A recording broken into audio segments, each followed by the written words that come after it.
Hello everyone and a very warm welcome to my channel. I am Tanmoya Ghosh and in this video we will discuss about introduction to silicon wafer processing. So first of all we will see why we are choosing silicon. The whole integrated circuit industry is built on silicon. So why we choose only silicon out of all the materials present on earth is first reason is its abundance. Its presence is abundance on Earth's crust. The techniques available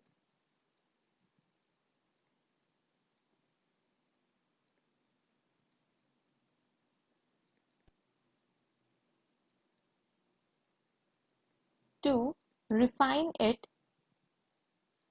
is very simple because on Earth's crust the silicon is present in its crude form. So to for the IC industries to uh, fabricate devices, we need silicon in its industrial grade. So that's why we have to refine it. So the technique available to refining of silicon is very simple.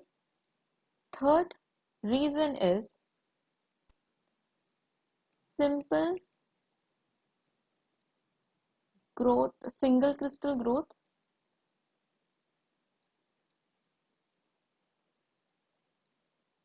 It is very simple to grow a single crystal of silicon. And fourth and the last reason is ideal properties present at Si and SiO2 interface.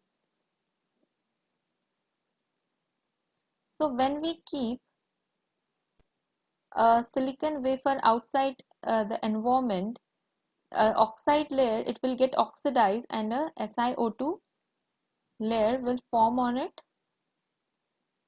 So this is SiO2, this is silicon. So the interface between Si and SiO2 has a very interesting thing because SiO2 is having a dielectric constant of about 12. So this is an insulator. So this property, this interface is between an insulator and a semiconductor, or yeah, that's why uh, this property is used for fabrication of our device. It is very essential. So because of these three reasons, we use silicon as the base material for our IC fabrication. First one is it is present in abundance. Second, it's the refining techniques available are very simple for silicon. Growing single crystal is very simple, and ideal properties present at Si and SiO2 interface makes it very convenient to use silicon as the base material. Then we will see what all the IC manufacturer are giving certain parameters to our foundry. The foundry is preparing the wafer. So IC manufacturers are giving specifying manufacturers are specifying certain parameters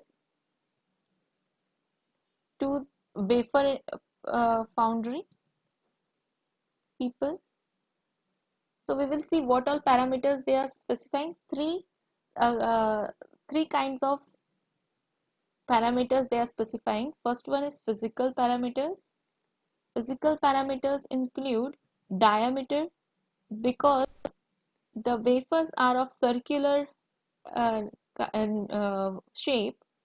So the diameter is being specified by the manufacturer. Then we have thickness. Then what all mechanical defects like scratches, how many scratches it can accommodate. These all parameters will be specified by our manufacturer. mechanical defects, uh, and crystallographic properties,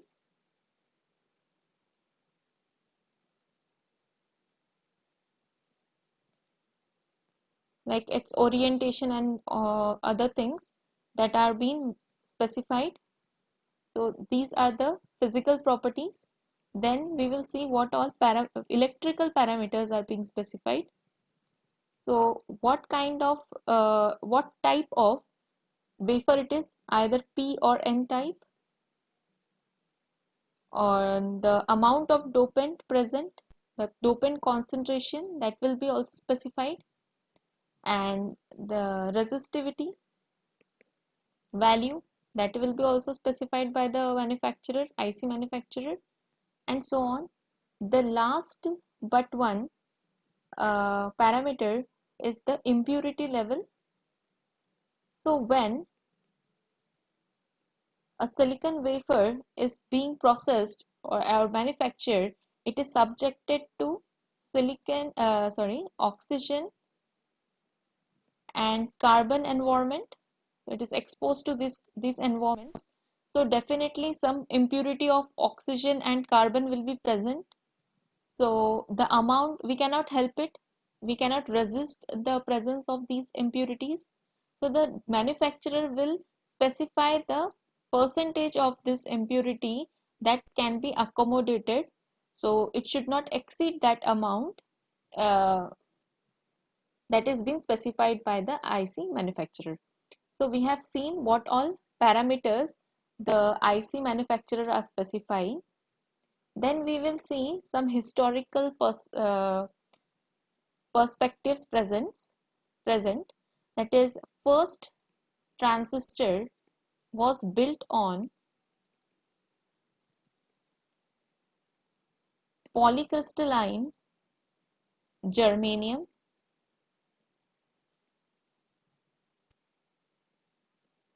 but modern day in IC industry usually prepare on single crystal silicon. So why we have not again gone for this polycrystalline nature is, we can actually develop polycrystalline germanium or silicon based devices, but that has some drawbacks, because uh, polycrystalline thing means it is will have different orientation at different region of the material. So this is having the orientation like this.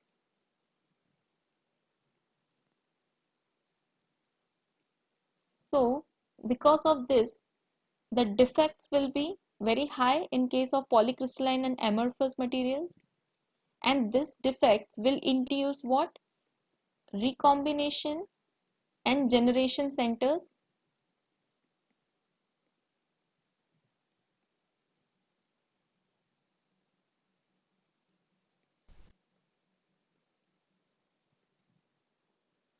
So these generation and recombination centers will have an impact on device parameter, like its minority charge carrier lifetime, minority carrier lifetime, and mobility. So the overall device performance is getting poor because of this impacted results of recombination and generation centers, or because due to the defects. So whatever the expected value of output current at a given applied voltage it was expected, it is not reaching to that value. And the reproducibility, this polycrystalline thing will have different orientation. So when we prepare devices out of it, it will not generate the same result. It will have different results for, or even if on the same wafer. So the reproducibility will be very low from one device to another in this case. That's why a modern day IC industry use single crystal substrate. Because of all this drawback of polycrystalline and amorphous substrates, the modern IC industry go for single crystal substrate. So in this video we have seen why we choose silicon over all other materials. Then we have discussed what all parameters the IC manufacturer specifies, that is physical parameter, electrical and impurity levels. Then we have seen even though the first transistor was built on a polycrystalline substrate, then also uh, it is not proceeded and it is stopped there, and modern IC industry work only on single crystal substrate because of the drawbacks of this polycrystalline thing, and uh, it makes the overall device parameters or device performance poor. To overcome that, we use single crystal substrate. So I think the introduction to silicon wafer processing is clear now, and I end my video here. I hope you have enjoyed my video, and thank you.